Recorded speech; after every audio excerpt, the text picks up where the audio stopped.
السلام عليكم، أنا فاطمة. اليوم جيت نحكي لكم قصة اللي دازت عليا، قصة اللي تتحسك بالضغط والواقع اللي كنعيشوه بزاف ديال العيالات. كنتمنى حياة هادئة مع زوجي، 5 سنين ديال الزواج، عايشين حياة بلا مشاكل كبيرة، غير شوية ديال الروتين اليومي.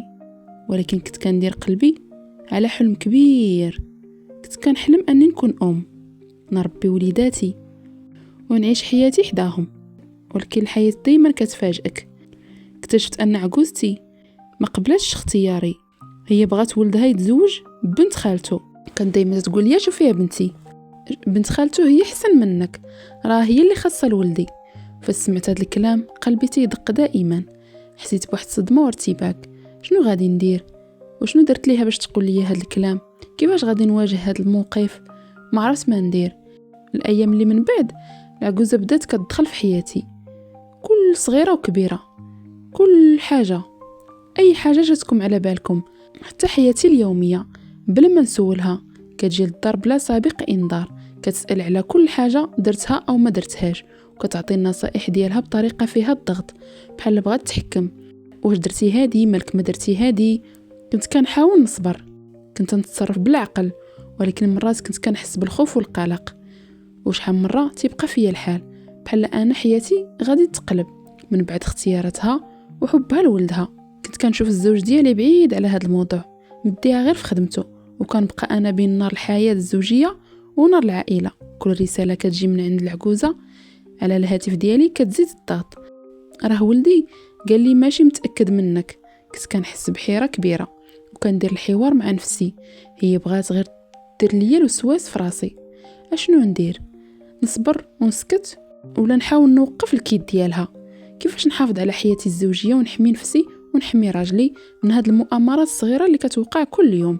وهكذا بديت كنعيش صدمه صغيره كل نهار. ولكن كنت كندير جهدي باش نثبت على حقي ونصبر، باش ما يضيعش الحب ديالي اللي بيني وبين الزوج ديالي، وما نخليش العجوزه ديالي تقلب حياتي راسا على عقب.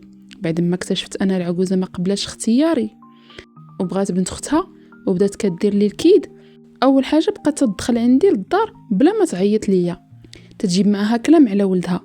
وانا قلت ماشي مشكل، دار ولدها هذيك بلا ما تعلمني، مرحبا بها. وبدات كتجيب معها كلام على ولدها وعلى بنت خالته، وكتقول لي راه ولدي خاصو اللي حسن منك، شوفي بنت خالته كيفاش مربيه وحياتها اجتماعيه وتتبان زوينه. وفي البدايه كنت كنحاول نسكت، ما بغيتش نخلق المشاكل، كنقول نفسي الصبر نتفادى المشاكل. ولكن مع الوقت فهمت ان السكوت ديالي ما غاديش ينفع، حيت كل مره كتسعى تفرق بيني وبين راجلي، كتخلق لي المشاكل الصغيره، تتزرع لي الشك. تنقول مع راسي واش انا صادقه، واش كدير اللي خصها؟ ولكن انا قررت ما نخليش الكيد ديالها يضرني، ولا ينجح معها. كنت كنراقب كل خطوه ديالها وكنستعمل الصبر والحيله، وما نخليش حتى فرصه للشك تدخل بيني وبين راجلي. واحد النهار جات عندنا للزياره، جبت معها كلام سلبي على حياتي. انا بدلت الموضوع بحكمه وضحكت وقلت لها صافي، كل واحد عنده طريقه، وهذيك راه قرارات ديالنا خاصنا نحترموها.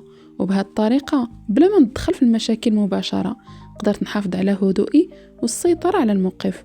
ومرات كنت كنستعمل حيله صغيره باش نوري لراجلي ان حياتنا مستقره، وان الكلام ديال مو مجرد محاولات فارغه للضغط علينا. كنت كنربط الواقع بالمعاملات الحسنه باش يشوف انا اللي كنت مهتمه بالدار وبالعلاقات ديالنا، وانها غير كلام بلا اساس.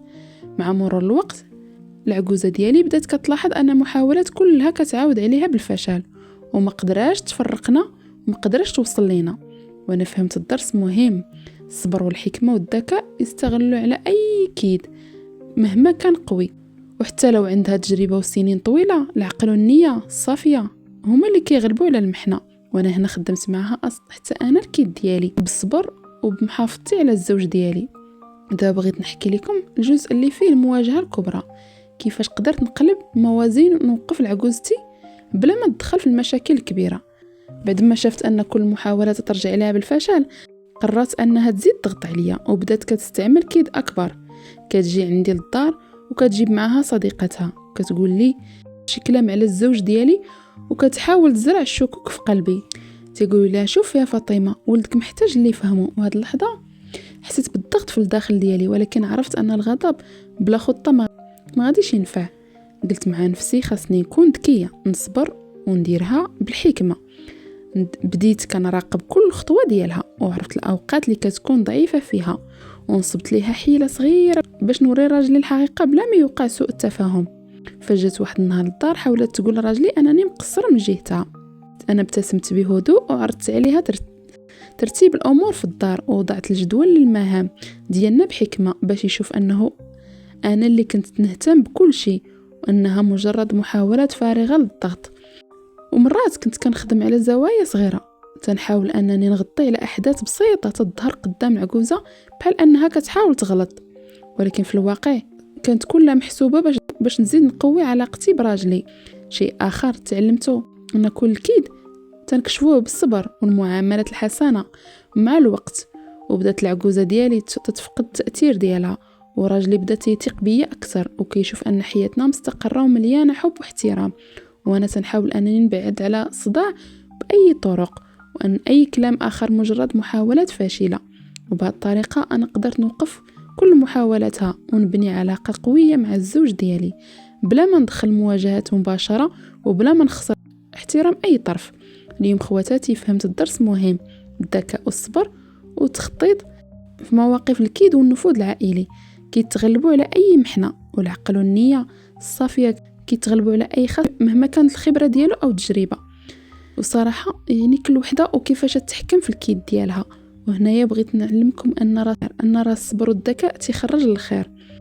وبعد شهور من الصبر من المراقبه والحيله ديالها، جاي نهار اللي العجوزه ديالي بدا كتلاحظ ان كل محاولاتها فشلت، وراجلي واثق بيا ب100%.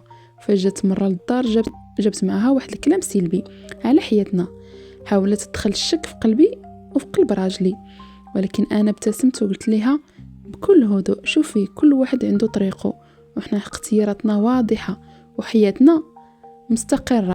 راجلي شافني اشنو كندير وفهم اي كلام خارجي مجرد محاوله فارغه. انا بدات عجوزتي كتفقد السيطره على الوضع، ولكن ما وقفتش هنا، قررت ندير خطوه اكبر. بديت كنخطط لاحداث صغيره تظهر امام عائله والجيران باش يبان للناس كامل انني زوجه صبوره وحكيمه، ان الحياه ديالنا مستقره وبلا مشاكل. فاش كانت كتجمع العائله كنت كنضم ليهم كلشي بالعقلانيه، كنوزع الاهتمام على الجميع وبطريقه هادئه. الناس بداو كيشوفوا الحقيقه بعينيهم. العجوزه حاولت تدخل مره اخرى، كل محاوله ديالها كانت تفضح نفسها قدام الناس، وبهذا الذكاء انا قدرت نوقف اي كيد، والناس حتى هما لاحظوها. وراجلي بدا كيعترف بالجهد ديالي وبالحكمه اللي استخدمتها، وبدا كيحترم اختياراتي اكثر. وهنا يا اخواتاتي الدرس اللي تعلمته: حتى لو كان عندك خصم قوي عنده خبره وسنوات طويله، العقل الصبر والحيله صحيحه كيتغلبوا على اي كيد. صراحه عجوزتي كانت غتبدا معايا واحد الكيد اللي عمري نساه، ولكن لقاتني صبوره وتعلمت وكبرت في واحد الوسط العائلي ديال الصبر. واليوم انا فاطمه وراجلي قدرنا نعيشوا حياتنا بلا ضغوطات وبلا خوف من تدخلات الاخرين، وهذا الشيء كله جاب الصبر والحكمه والنيه الصافيه. وبعد كل الصبر والمراقبه والحيله ديال العجوزه ما قدرش تفرق بيني وبين راجلي، وكل محاولاتها كانت ترجع عليها. واليوم الحياه ديالنا مستقره، راجلي واعي باللي كندير، والعائله كتشوف الحقيقه بعينيها. وانا تعلمت درس مهم: ان الصبر والعقل والنيه الصافيه كيغلبوا على الكيد حتى لو كانت الظروف صعيبه والخصم قوي. واش تعرفوا اخواتاتي، اهم حاجه في الحياه ماشي نردوا الصراع بالصراع، ولكن نفهموا الموقف ونتصرفوا بحكمه وندافعوا على حقنا بلا ما نخسروا الكرامه ديالنا. بنادم اللي ما تيستاهلش انني ننزل المستوى ديالو نتعامل معاه بالعقل. الدرس الثاني اللي تعلمته ان الثقه بالنفس والحكمه كتخليك تكوني قويه حتى في وجه اصعب الناس واقصى الظروف. انا اليوم فاطمه فخوره باللي حققته وبالصبر اللي درته وبالذكاء اللي استعملت. وحتى لو العجوزه ديالي كانت عندها تجربه وسنوات طويله، العقل والنيه والصافيه ديالي كانوا قوى. خواتاتي بغيت نقول لكم ما تخليش اي حد يضغط عليك او يحاول يفرق بينك وبين اللي تتحبيه. بالصبر ديالك والحكمه والنيه والصافيه يمكن تحققي انتصار ديالك بلا دموع بلا مشاكل، وبكل احترام لنفسك والآخرين. كسبي راجلك بثقة وبحب، وحاولي أنك أي مشكل جاك من الطرف الآخر تحاولي تسيطري عليه بالعقل. وهكذا قصتي مع العجوزة ديالي اللي بغات تدير كيدها، انتهيت معها بالانتصار بالصبر والحكمة. وهذه هي لكل امرأة كتحاول تحمي حياتها وعائلتها من أي تدخل خارجي. هنا وصلت لنهاية قصتي. كانت معكم قصتي بصوت حكاية ديال سهام، وقولوا لي شنو استفدتوا منها وشنو العبرة اللي خرجتوا بها.